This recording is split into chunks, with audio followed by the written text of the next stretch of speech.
We can't sit on things that are upsetting to us about other people and expect to get anywhere unless we're willing to do the brave thing and talk about it.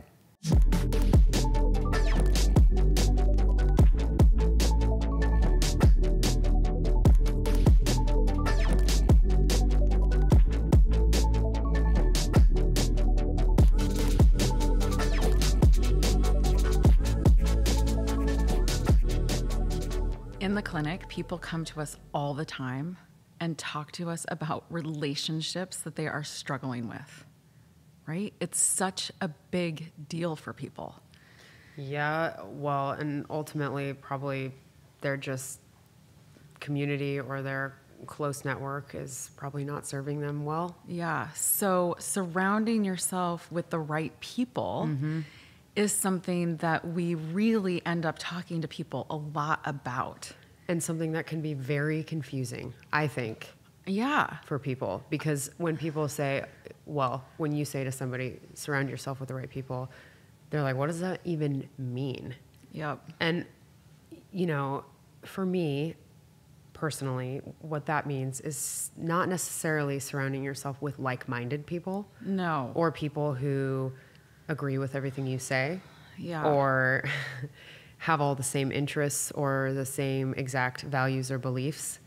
Because I think ultimately that can lead to issues as well when you're surrounded by people who are exactly the same as you. Yep. But surrounding yourself with the right people can mean people who lift you up, people who support you, people who encourage you to be exactly who you were born to be. Yeah. Your without authentic judgment. self, without judgment. And make you feel good. Make you feel good and also make you grow, sort of push you a little bit, challenge you. Yep. I think that's so important in today's time where it's so easy to just kind of be complacent or go with the flow or, you know, stay silent and not use your voice and not say what you need or what you want in your life. Or spend time with people who you're not even having real conversations with. Well, that's another issue, right? Where you're surrounded with people where it's fairly superficial. But it doesn't feel good. And it doesn't feel fulfilling. Not at all. I was writing out the outline for this podcast, and there was 5 teenage girls in my kitchen. Oh, yeah. Opening cupboards, just like shoving food in their face, just stopping by for a quick second. And they asked me, what are you doing? And I said, I'm, writing about surrounding yourself with the right people. Oh my gosh, this is so great. It's so good. And I said, girls, you know how it feels when you're with somebody who makes you feel really good?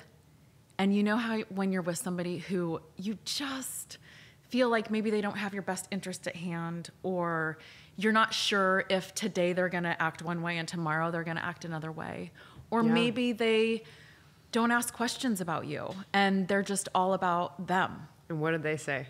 Oh my gosh. They were like, yeah, totally. And I think that inherently as humans, we know.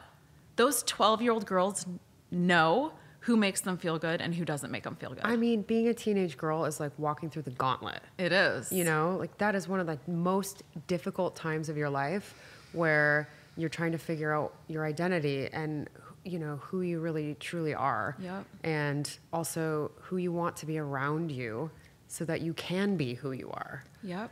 But then I think this teenage stuff can translate into adulthood. Something that I say all the time, and my friend actually came up with it, is we are like children trapped in adults' bodies. Like, this stuff doesn't go away. Yeah. Relationships, how people make us feel. We leave one interaction and we feel like $1 million. We have somebody else in our life who doesn't care about us and just asks for favors all the time, but they're not it's not a really good relationship. Yeah. And we know it's not supporting us, and we know it's not good for us, and we never leave feeling filled up. Mm-hmm. And I think getting really intentional and deliberate about who you spend time with is so incredibly important as part of getting that solid foundation for yourself as you go out into the world and do what you're supposed to do.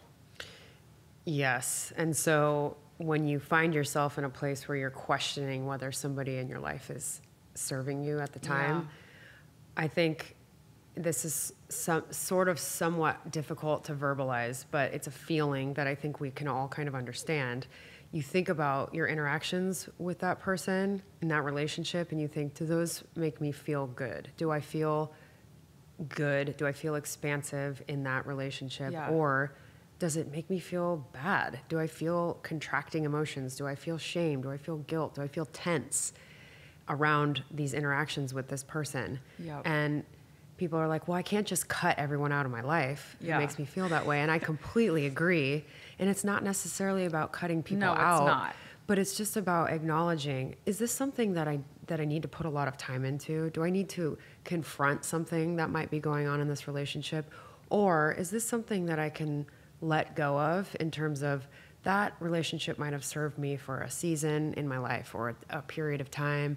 You know, but it's not healthy for me now. Yeah. And that's okay. Is this necessarily a long-term relationship, or is it something that, you know, was seasonal, I think? And that gets complicated for people. It does. Don't you think? It absolutely does. I mean, there's been people in your life that you've reevaluated, and it's like a lot of finesse. It's not like, again, I love, you know, we're not trying to play hardball here. We're not trying to be like, well, you don't work for me, and, you know, that's, you know, we're done. It's not that. It's just choose your time wisely. Spend time with people that fill you up and make you feel like the best version of yourself. And I always think about this idea of evolution as a person. Yeah. Because things change. Because things change, and we're allowed to grow. Yeah. And so are other people. And so during that time of growth, you might be growing apart. Yeah. And you might not necessarily be growing along the same path. Yeah. And so why, you know, you could never begrudge somebody for their growth and their evolution, and you could never say, oh, well, you know, you were this person to me in the past and you're not that person anymore, and you know, I need to cut you out of my life. The way I think about it is, gosh, I have grace and mercy and so much gratitude for what you were in my life, and I want to peacefully, gracefully let you go on your path. Yeah. And I will peacefully, gracefully go on mine. Yeah. And then, I mean, I think a lot of people don't even know how to be in a healthy relationship or how to be a good friend. Like, you know, I was having a conversation with somebody, and they said that they were going away with a bunch of people, and he said, I just do the dishes. And I said, you don't bring any food? He didn't even know that people don't even know what to do. You mean all of his friends brought food, but he didn't? But he doesn't. Oh. And he just said, well, nobody ever told me that that's what I was supposed to do. And I think people, you know, that's a pretty, you know, maybe easy example that most people would catch on to, but we can't assume anything about where people are coming from, what they know, what's right to them, what they don't even have a clue about. Well, and that kind of goes back to, hey, is this a relationship where I need to confront something and have a conversation that might feel hard? Yep. And most times it is, Yep. especially if you want to move forward in a productive way, whether it be with that person in your life or with that person more at a distance Yep. in your life.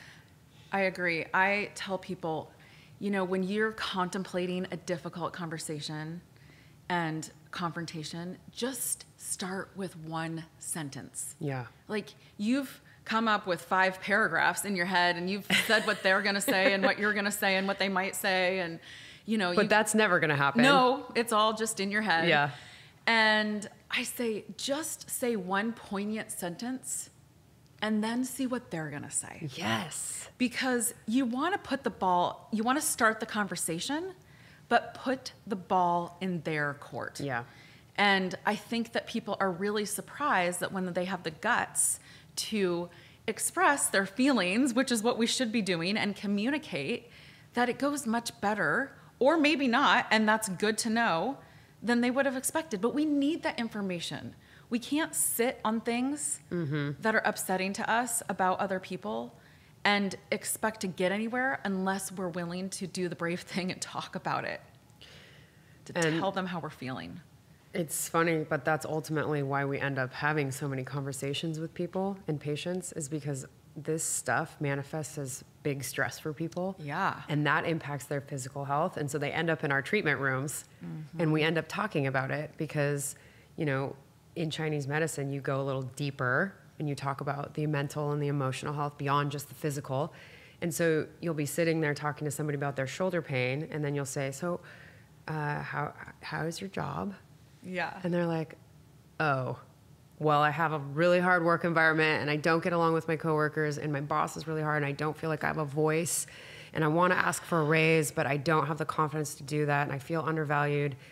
And you're like, oh, this explains a lot about your shoulders and your neck and your headaches and your insomnia. And so it's also interconnected. It is. That this stuff spills over into your physical health in such a big way. Yep. And I think a lot of people are walking around feeling unwell in their bodies, largely in part because they feel like they struggle to connect with other people, or they haven't felt like they've surrounded themselves with the right kind of people. Yep. I mean, it's all so interconnected, and we forget that. Yep. I mean, we forget that our physical health is dependent on how we're feeling out in the world, It's so true. in our relationships. Yep. It's very, very important. And when you start to unpack that for people, a light bulb really goes off. And then another thing that I ask people is, who supports you? Like, who are your people? And, you know, having a few people is fantastic, but some people don't have people that they can really be real with. Or people will say to me all the time, I've never told anybody this much about myself in my entire life. And that is not an exaggeration. Oh, I yeah. get that on a new patient intake more often than not. The vulnerability aspect. And just, you know, we're pretty extensive in the questions that we ask and digging into physical and emotional health. And people do not share. But to be seen and be vulnerable with some people makes you feel more connected because they share the same struggles. We know that because we talk to people all day long. I know. All day long. It is not easy being a human. No. But having a support system and having people who really understand you and don't judge you and push you, like you said, and motivate you and make you feel joyful is so empowering. Yeah, and then also when you're thinking about the quote unquote right people in your life, when that hard stuff comes up, or say you take a risk and you want to start something new, or you decide to change your diet or your exercise routine or something that feels like a big shift for you, the right people are encouragers. And they'll support you no matter what. Yeah, the right people are supporters. They're cheerleaders. Or they're accountability partners. Yep. Right? Where they're saying, hey, I know that you really want to do this. Why aren't you doing it? Yep. You told me this is something that you wanted. Why are you not doing it anymore? It's that kind of stuff. And that it can look a lot of different ways. The right kind of people can look a lot of different ways, depending on what your circumstance is. For me, I'm thinking to when we really wanted to start OptimizeYou and do something different. And there were a lot of people that said, well, why would you do that? That's going to be really hard. You know? All the time. Like, that's a lot of work. Definitely don't go on camera. Your life is too busy. Yeah. You really shouldn't take on something else. I mean, that seems pretty crazy. And I was thinking so much about that and how there are certain people in your network that actually come up and say, yes, you can do this. Yes, you can. Yes, it's going to be a lot of work. What can we do to support you? Who can I call for you? And that has been, I mean, that's a big lesson in terms of like who the right people are in your life. Yeah, well, you see people for who they really are and how they show up for you. Yeah. Yeah. So And also having the hard conversations with you. People who can come up and say, hey, listen, I've noticed that this is something that is really important to you. Where are you with this? And why are you not following through with this? Or even hard conversations with like partners, spouses, those right people in your life when they hold you accountable to things. Yeah. Well, and to have the people that you can be so real with you know, you're talking about all the support that we've gotten through this project, but also, you know, 6 months ago, I was like almost crying in my pillow every night because it was so hard. And I could tell my friends, like my true core people, like this is I'm hard. Dying. I cannot believe how hard this is. I'm so vulnerable. I'm so out of my comfort zone. Yeah, they're like, oh, you're filming again this weekend? I'm like, yes. I cannot believe it. Yeah. F me. It's so hard. So I think having people that you don't have to be all buttoned up for, and you don't have to be embarking on some big endeavor and feel like you have to have it all together. You can be real and raw and say, yeah, this has not been easy for me, but I just put my chin up and keep on going. So the right kind of people. Yeah. Not necessarily people who agree with everything or believe all the same things or like all the same things. Yeah. But the people who lift you up in good times and hard times. Yeah. Who you can be vulnerable with. Yes. Who can hold you accountable. Who can call you out on your bullshit. Who you can cry with. Who you can cry with. Yeah. Who you can really be seen with. Mm-hmm. Yeah. Who ask you questions and really care about you and where you are, and you're doing the same for them. Yeah, because this is an evolution. Because we are constantly evolving in this life. Yeah. And that's the goal, right? Well, and also different people for different things at different times. Mm-hmm. You know, like we have X person that we love to do this with, or this person that we always talk about this with. And that is so nice too, to be like, well, I don't do that with valuable. them. I do this with them. And that is okay. It doesn't have to look the same for everybody that we include in our intimate circle. Yeah. Oh, the human relationship. Yeah.